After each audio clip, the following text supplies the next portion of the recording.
കുറ്റ്യാടി നിയോജക മണ്ഡലം UDF സ്ഥാനാർത്ഥിയായി എന്നെ പ്രഖ്യാപിച്ച, എന്നിൽ വിശ്വാസമർപ്പിച്ച ആദരണീയനായ പാണക്കാട് സയ്യിദ് സാദിഖലി ശിഹാബ് തങ്ങളോടും UDFന്റെ നേതാക്കളോടും സഹപ്രവർത്തകരോടും എനിക്കുള്ള നന്ദി ഞാൻ അറിയിക്കുകയാണ്.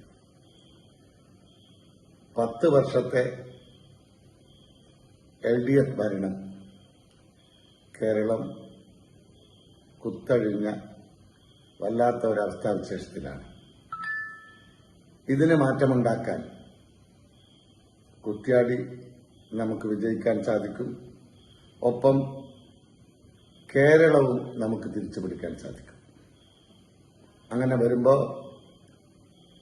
നമുക്ക് കഴിഞ്ഞ 5 വർഷമായി കുറ്റ്യാടിയിലുണ്ടായ വികസന മുരടിപ്പിന് പരിഹാരമുണ്ടാക്കാൻ, നമ്മൾ നേരത്തെ അവിടെ കൊണ്ടുവന്ന പദ്ധതികളൊക്കെ വിജയിപ്പിക്കാനും ഒപ്പം വലിയൊരു വികസന മുന്നേറ്റത്തിന് നമുക്ക് അവസരമുണ്ടാക്കാനും സാധിക്കും. നിങ്ങളുടെയൊക്കെ അകമഴിഞ്ഞ പിന്തുണ, സ്നേഹം, സഹകരണം, പ്രാർത്ഥന ഉണ്ടാകണം എന്ന് വിനീതമായി അപേക്ഷിക്കുകയാണ്.